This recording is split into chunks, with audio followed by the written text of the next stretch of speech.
Hi, this is Emily Iannelli of T-Girl Angel, and I was thinking about some things.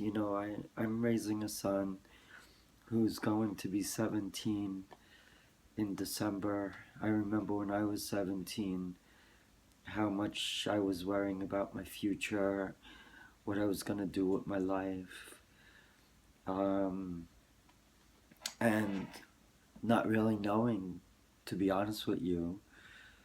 I went to a competitive high school, and I wanted to do everything in my power to succeed. Obviously, going to college was a big um, thing for me. It was ingrained in me since young childhood, and it was also ingrained in me to be the best that I could be. I was very shy growing up. I was shy for a number of reasons, but I was trying to figure out today, given the time, because my son, he's now the age that I remember when I was worrying about college, and he's now going to be 17, and that's a pretty big age in a young kid's life. And the situation with my son is a little bit different in that he is autistic. I know I'm trying to compare my situation and his, and you really can't compare the two, though you can draw some parallels. Obviously, when I was growing up, I was very shy and introverted and insecure for a number of reasons, as I said, because one, I was transgender, but I never said a word about it. And number two was that I was very introverted and shy. I had a low self esteem. And the only way I felt good about myself was by doing well in my school classes and also being a part of a athletic endeavor. I was on the cross country and track teams. So those opportunities helped me cope and helped me come out of my shell. Uh, as far as my son, it's much different because being autistic is very hard to grasp. And he's very bright. And I know he's got a lot of potential, but I don't want to push him and pressure him.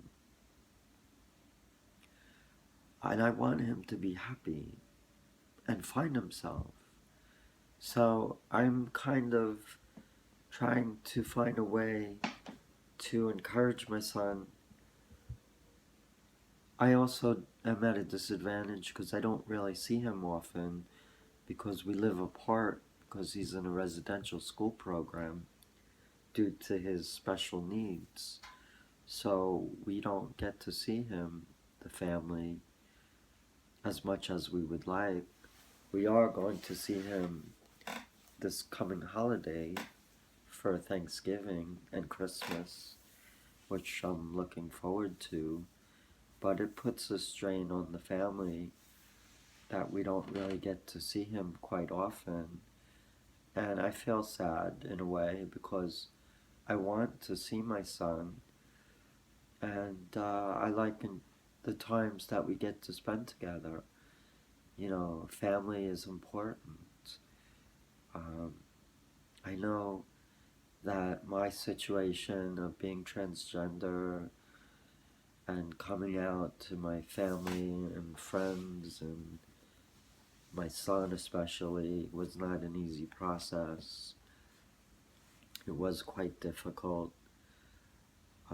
My son still is having some uh, concerns, but I'm trying to allow him to process it and let him know that I'm still there as a father figure to him.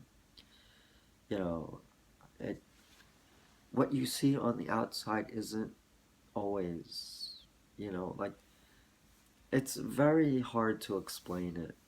But when I was living in the male role, obviously living with the short haircut, the suit and tie, uh, brown dark hair, uh, I was the father then, and I'm the father now. It doesn't really matter. But I'm happier now because I'm free to be me, to be who I truly feel inside. I lived for so long in the closet, and it was very difficult for me. And being autistic, also, you're kind of sheltered, whereas was sheltered in a way where I didn't come out, I didn't tell anybody. It was my biggest secret. My son is sheltered in a different way because he's not able to communicate in a way that's understood by people. Uh, he has some peculiarities that some people don't quite understand, yet he can't help the way he is. That's just part of being autistic. Uh, we all have issues. No one's perfect. But if we try to do the best we can and understand that we're good people, that is what's mostly important. And that's what I try to teach my son, is that I don't need to wear a suit and tie. I don't need a short haircut to be your father. You have a mother and you have a father. I am the father. I may dress like a girl and I may act like a girl, but I'm still your father and I'll always be your father. And there's no two ways about it. Um, I don't have any shame in how I live my life. I am who I am, and I can't change that.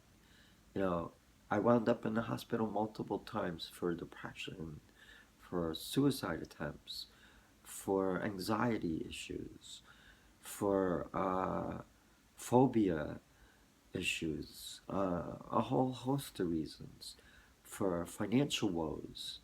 But one thing I learned is you have to be able to adapt, and you have to be strong in your mind and in how you come through in your crisis. We all have to deal with situations that may not always be what we hope for. We all have to struggle at some point in our life. We all have to get older. As soon as people turn 50, unfortunately, they risk losing their jobs. It doesn't just have to be within the LGBT community, just generally aging. People get aged out of jobs. So there's a lot of stress on people as they get older. They may live a perfect life up to a certain point, and then the rug is pulled out from under them, and then they have to start all over. It's just like anybody else. My life, I had to reinvent myself, and I'm more now into what I've always wanted to be involved with, creating and writing. I love music and poetry and uh, just writing stories. I am a spoken word artist, and I am also into uh, making albums and also videos and telling my story and sharing with people And also, I'm an advocate for my son, obviously, for autism, and also for LGBT rights, specifically for transgender rights, because that's what I'm mostly familiar with since I'm male to female transgender. I do have friends who are gay, who are lesbian, bisexual, they're all running the gamut, and other transgender friends. But I specifically know mostly transgender people. And I also have straight friends too. But that's my life. I am trying to do the best with what I can. And under the circumstances, it's not perfect, but I'm trying to be the best influence to my son that I can be. I'm trying to work with him and give him the confidence by praising him and uh, sharing with him things that I believe would interest him. You know, we go out to movies together, though we haven't been doing that as often as we had in the past because it is expensive and because he's kind of not interested like he once was.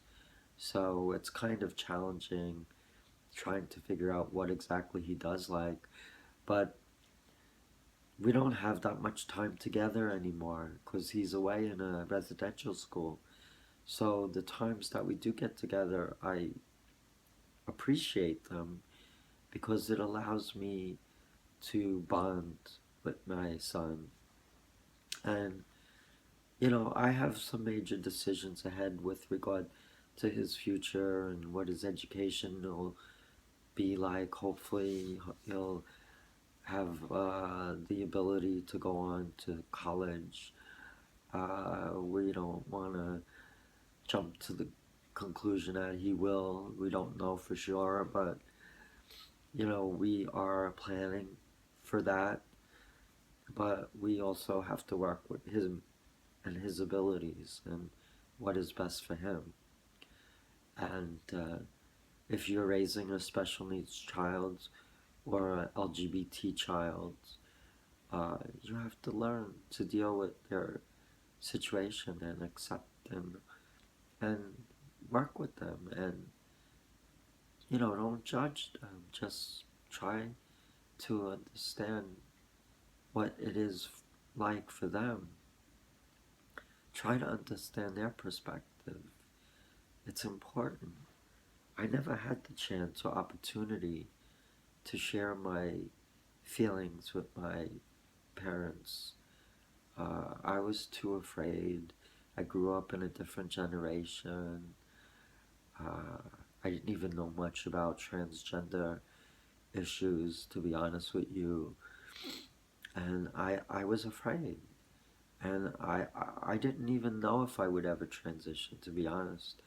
I thought that I was just going to have these feelings that I felt like I wanted to be a girl, but I would never act on them. But in life, things happen, and I had struggled to a point and had to deal with other tragedies within the family and loss of my dad. Sadly, I had lost my mom many years earlier, and then my dad to suicide, and then a close friend, premature death. And that really hurt me, and it made me think about my life and all that I had been going through as a child. I knew I was different from age 3.